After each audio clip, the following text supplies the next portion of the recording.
సాక్షి, ఈనాడు ఒకే కథనాన్ని, ఒకే విషయాన్ని ఆంధ్రప్రదేశ్ శాసన మండలిలో నిన్న పత్రికలకు ఇచ్చినటువంటి ప్రకటనల మీద ఒక చర్చ జరిగింది. ఆ ప్రశ్నకు సమాధానంగా ఐ&పిఆర్ మంత్రి పార్థసారథి సమాధానం చెప్పారు.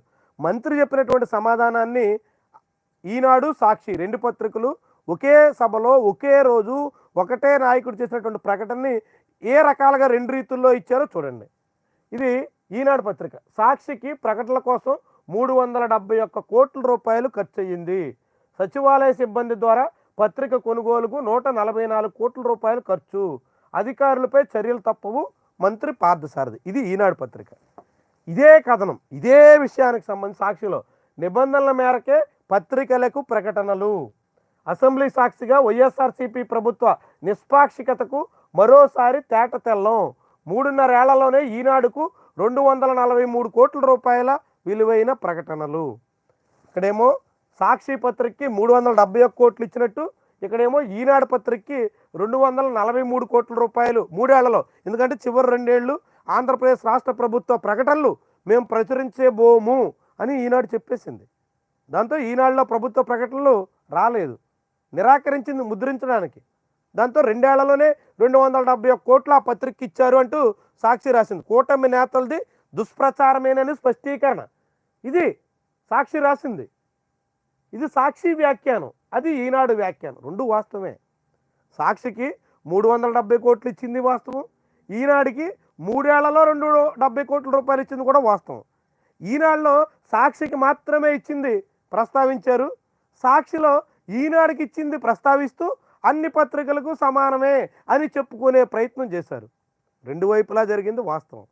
అదే సమయంలో సాక్షిలో వాలంటీర్ల ద్వారా 144 కోట్ల రూపాయలు సాక్షి పత్రికకి మేలు చేసేలా రాష్ట్ర ప్రభుత్వం చేసినటువంటి విషయాన్ని మంత్రి ప్రస్తావిస్తే దాన్ని మాత్రం కప్పిపుచ్చింది.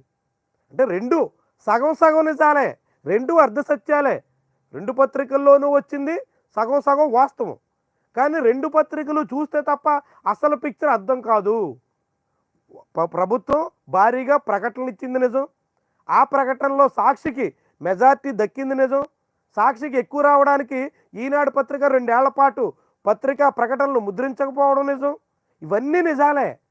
అదే సమయంలో సాక్షి పత్రిక మేలు చేసేలా వాలంటీర్ల ద్వారా 144 కోట్ల రూపాయలు ప్రభుత్వం ప్రయత్నం చేస్తున్నటువంటి మాట కూడా నిజం. ఇవన్నీ వాస్తవాలు అయినప్పటికీ కూడా ఏ పత్రిక తన ప్రయోజనాలు తగ్గట్టుగా అంత మేరకు మాత్రమే కథనాలు ఇచ్చి, అంత మేరకు మాత్రమే వాస్తవాన్ని చెప్పే ప్రయత్నం చేసి తమకు ఇబ్బంది కలిగేటువంటి, తమకు సంబంధించినటువంటి నిజాన్ని మాత్రం కప్పిపుచ్చే ప్రయత్నం చేస్తున్నాయి.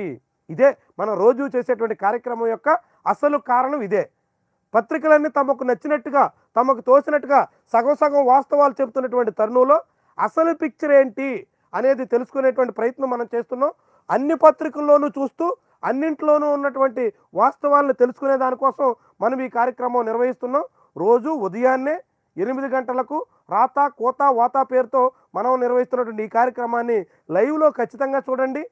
ఆ పత్రికలు ఎంత మేరకు నిజాలు చెప్తున్నాయి, ఎంత మేరకు దాచిపెడుతున్నాయి అనేటువంటి వాస్తవాల్ని తెలుసుకునేటువంటి ప్రయత్నం చేయండి. ఈ కార్యక్రమాన్ని లైక్ చేయడంతో పాటుగా మీ అభిప్రాయాన్ని కామెంట్ రూపంలో తెలియజేయండి. Thank you for watching.